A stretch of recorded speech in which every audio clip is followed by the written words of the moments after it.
کھاتا تھا لگاتا تھا صاحب سرکار تھے، انہوں نے پوری دنیا کے اندر ہمارا سودا کیا، کہتا تھا کہ میں کشمیری ہوں، لیکن اس نے ہمیشہ کشمیر کا سودا کیا، کشمیریوں کا سودا کیا، اس نے کشمیریوں کے قاتل کے ساتھ دوستی رکھی، یاری رکھی اور ہمارا سودا کرتا رہا۔ آج ہم پوری جموں کشمیر کے لوگ چاہے وادی کے اس پار کے ہیں یا وادی کے اس پار کے ہیں، سب اس چیز سے پراپر ہم اویئر ہو چکے ہیں کہ ہمارے کشمیر کا مقدمہ کون اٹھاتا ہے، ہماری بات کون کرتا ہے، اور کس نے حق اور جرت سے وہی بات کی جو اندر وہ ٹیبل کے اندر ڈرائنگ روم میں جو بات کرتا ہے وہی اس نے پبلک میں بھی کی، اقوام متحدہ میں بھی کی اور ہر ایک کو اس کے ساتھ کی۔ اس نے ہندوستان کے ساتھ تعلقات کو مشروط کر کے رکھا، اتنے دباؤ آئے، اندرونی سطح سے بھی دباؤ آئے اور بیرونی سطح سے دباؤ، لیکن اس نے ایک ہی چیز رکھی کہ ہندوستان کے ساتھ بات صرف اس وقت تک ہو سکتی ہے جب وہ کشمیر کو اس کا سٹیٹس بحال کرے، اس کے بعد بات ہوگی، ورنہ اس سے پہلے تو مودی صاحب کو کالیں ملائی جاتی تھی، ان کو نواسی کی شادیوں میں بلایا جاتا تھا، آم کی پیٹیاں دی جاتی، وہ ہمارے اوپر گولی برساتا تھا اور یہاں سے میٹھا آم بھیجا جاتا تھا، اس کو دہلی کے اندر اس کی والدہ کے لیے ساڑیاں بھیجی جاتی تھی۔ وعلیکم السلام جی، کیوں آیا یہاں؟ ہم آج یہاں عمران خان کے ساتھ آئے، میرا تعلق کشمیر سے ہے، جموں کشمیر سے ہے، جو 70 سال سے ہندوستان کے پنجہ استبداد میں ہے، اور یہاں جو 30 سال سے 40 سال سے لوگ بیٹھے تھے وہ کبھی ان کے ساتھ خفیہ ملاقاتیں کرتے تھے، کبھی ان کو موسٹ فیورٹ نیشن قرار دیتے تھے، کبھی جندال کے ساتھ جا کے خفیہ ملاقاتیں کرتے تھے، کبھی نیپال کے اندر جا کے مودی صاحب سے خفیہ ملاقاتیں کرتے تھے، کبھی بیرون ملک جا کے ہمارا قاتل، ہمارا جو ریاست جموں کشمیر کے اوپر قابض جو اور ہمارا سٹیٹس ختم کرنے والے مودی کو خفیہ کالیں کرنے والے تھے، ہم ان لوگوں کے خلاف نکلیں، آج اس شخص کے ساتھ نکلیں جس نے آج پوری دنیا کے اندر ہمارا مسئلہ اٹھایا، ہمارا قضیہ اٹھایا، ہماری مسائل اٹھائے، اور آج بھی اس نے اپنے آپ کو سٹیک پہ رکھا، اپنی سیاست کو سٹیک پہ رکھا، اپنی جان کو سٹیک پہ رکھا، لیکن اس نے پوری دنیا کے اندر جا کے یہ بتایا کہ کون دہشت گرد ہے۔ اس سے پہلے ہندوستان کا نام لینا، کلبھوشن یادو کا نام لینا، بھارتی را کا نام لینا، بھارتی فوج کا نام لینا، مودی صاحب کا نام لینا، یہ سب کوئی نہیں کر رہا تھا، اس کو بڑا معیوب سمجھا جاتا تھا، لیکن یہ واحد عمران خان ہمارا واحد ایک ایسا شخص آیا جس نے آ کے سب سے پہلے یہ بتایا کہ مودی صاحب دہشت گرد ہیں، RSS کیا ہے، ان کی آئیڈیالوجی کیا ہے، کشمیر کے اوپر ان کے عزائم کیا ہیں، اور 5 سال بلکہ 10 سال سے ہندوستان کو عالمی سطح پہ ایک سافٹ راستہ پیش دیا گیا، مودی کو بھی دیا گیا کہ وہ اپنے اس پہ سفارتی محاذ پہ پنجے مضبوط کرے، اور جب ہندوستان نے 5 اگست 2019 کو جا کے جموں کشمیر کو ہڑپ کیا، اس وقت وہ سفارتی سطح پہ اتنا مضبوط ہو چکا تھا کہ ہمارے جو قریبی دوست ممالک تھے وہ بھی اسی کے ساتھ جا کے تقریباً معاہدات کر رہے تھے، لیکن یہ واحد ابھی جا کے 3 سالوں کے اندر پھر اب یہ پوزیشن آئی ہے کہ OIC کانفرنس کے ایجنڈے پہ بڑی مشکل سے جا کے کس نے جا کے لایا کشمیر کو، اس کے ایجنڈے پہ لایا، عمران خان نے لایا، ورنہ 10 سال سے جس طرح کشمیر کو نکال دیا گیا تھا مودی صاحب کے ساتھ، سافٹ امیج پوری دنیا کے اندر ایک ریسسٹ کا، ایک نسل پرست کا، انتہا پسند کا جو سب سے سافٹ امیج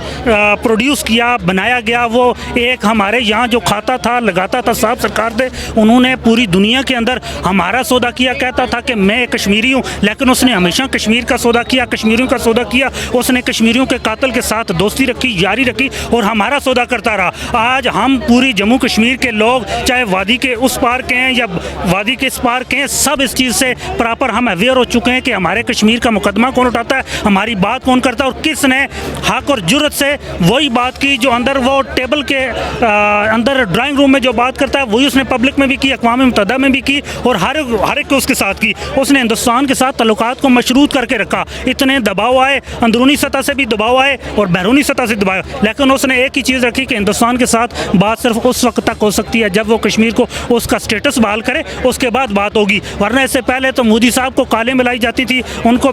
نواسی کی شادیوں میں بلایا جاتا تھا، آم کی پیٹیاں دی جاتی، وہ ہمارے اوپر گولی برساتا تھا اور یہاں سے میٹھا آم بھیجا جاتا تھا، اس کو دہلی کے اندر اس کی والدہ کے لیے ساڑیاں بھیجی جاتی تھی اور نیپال کے اندر جا کے چھپ کے ملا جاتا تھا۔ تو آج ہم یہ پورے پراپر اوے ہو چکے ہیں، یہ جو کہتا ہے میں کشمیریان نسل ہوں، یہ کشمیریان نسل نہیں، یہ دنیا جان کا سب سے بغیرت ترین انسان ہے جس نے ہمارا سودا کیا، ہمارے اوپر گولی چلتی تھی یہ آم بیچتا تھا، ہمارے اوپر گولی چلتی تھی، ہمارے اوپر گولا چلتا تھا یہ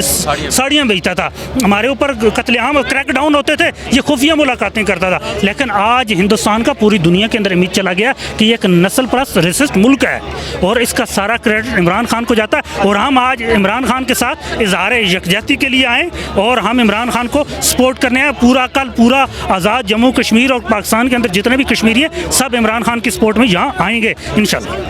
سر میں آپ کو بتاؤں کہ عمران خان وہ بندہ ہے جس نے پاکستان کی عوام کو ایک ویژن دیا، ایک مقصد دیا. اور دوسری بات میں آپ کو ایک واضح طور پہ یہ بھی دیکھ سکتے ہیں آپ کہ یہاں پہ اسلام آباد میں جتنی تعداد سے ہماری کانپیں ٹانگتی تھی نا، اتنی تعداد جلسے کی تیاریاں کرنے آئی ہوئی ہے انشاءاللہ. پہلی بات. دوسری چیز یہ ہے کہ ہم لوگ جتنے بھی یہاں پہ آپ کو تعداد نظر آ رہی ہے، آج تک میں سمجھتا ہوں کہ کل آپ کو جو جلسہ دیکھنے کو ملے گا وہ پاکستان کی تاریخ میں سب سے بڑا جلسہ ہوگا انشاءاللہ. اس سے پہلے جو جلسہ تھا ہمارا لاہور کا تھا، اس جتنا جلسہ پوری ساری پارٹیاں پی ڈی ایم بھی بنی، سارے اتحاد بھی کرتے رہے، سارے چور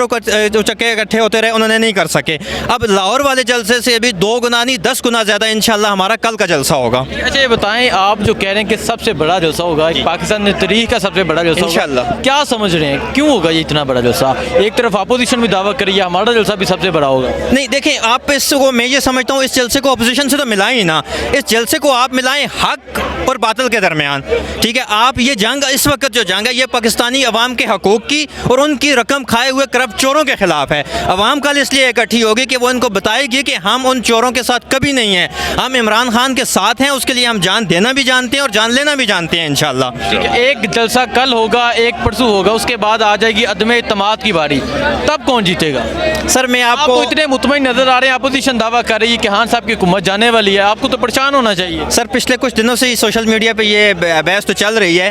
تو میں آپ کو بتا دوں کل کا جو جلسہ ہونے والا ہے وہ تو انشاءاللہ پاکستان دیکھے گا، بلکہ پوری دنیا دیکھے گی کہ ایک جب سچا لیڈر آتا ہے، ٹھیک ہے، تو اس لیڈر کے پیچھے پاکستانی عوام کھڑی کیسے ہوتی ہے، یہ کل انشاءاللہ پوری دنیا دیکھے گی. دوسری چیز آپ نے جو کہا کہ آگے آنے والی عدم